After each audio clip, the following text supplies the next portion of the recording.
কেটে জানি ভালো লাগতেছে না। কি আছে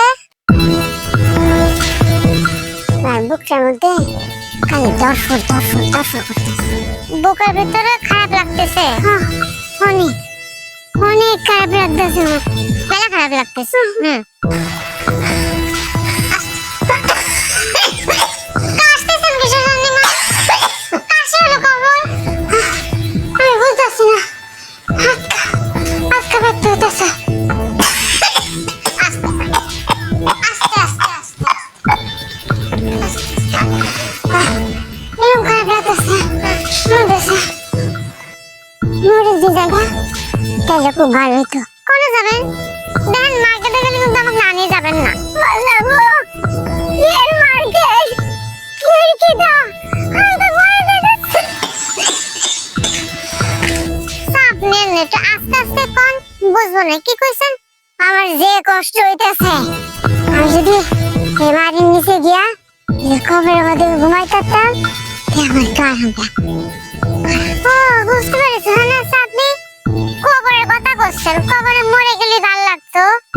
মেলা কষ্ট হচ্ছে, এত কষ্ট হচ্ছে, অনেক কষ্ট করে। আল্লাহ রে, এরকম কথা কয় না মা। আরে আমি তো আর উঠতাম পারতেছি না। আমার কাঠের কোনার মধ্যে কাশির বড়ি আছে, তাই না আমারে। এটা আপনি কি করতেছেন? এটা আমি আনতে পারবো না। এটা আপনি কি করবেন আর আমি কি করবো? নিয়ে আসে না বালা, তুমি তো করে শিশু নিবি।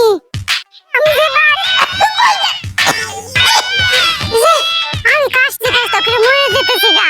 তুমি আমার কথা বুঝো না কে? আমার কাঁধের কোনাতে কাশি ধরে যায় না। আমার এই কাজটা মানে দেখ করেন না, আমার কষ্ট হতেছে।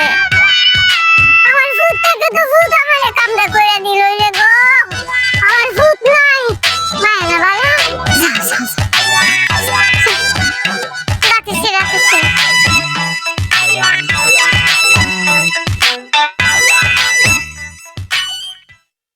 আল্লাহ, তুমি কিন্তু দেখতে চাও, এটা কিন্তু আমি ইচ্ছা করে করতেছি না।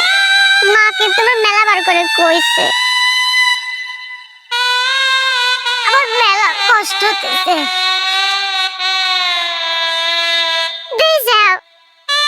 সে ফাঁসির দড়িটা রেডি করে দিয়ে গেছে।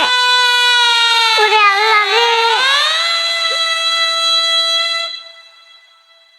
সে কি কষ্টটাই রয়েছে।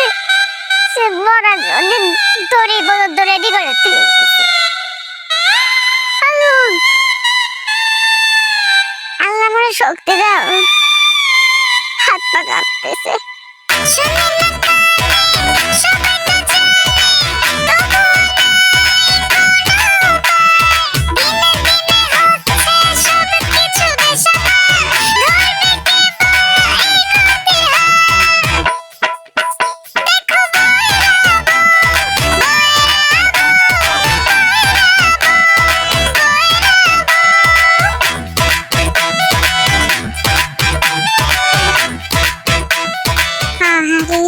অর্ধেক মরেই গেছে, বাকি কাজটা আবার সম্পন্ন করা লাগবে।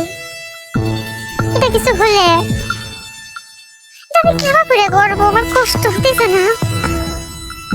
অবশ্য তার ছেলে থাকলে কাজটা আমার করা লাগতো না। কি কপাল মেরে গে, সংসার করলে কত কিছু করা লাগে। কিন্তু মন না জানি অনেক কিছু করা লাগে।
করে করবো, তার ছেলে থাকলে কাজটা তার ছেলে করতে, আর তার ছেলে যেহেতু নাই কাজটা আমায় করা লাগে যেহেতু বউ, তারপরে মৃত্যু কথা যাত্রী যেহেতু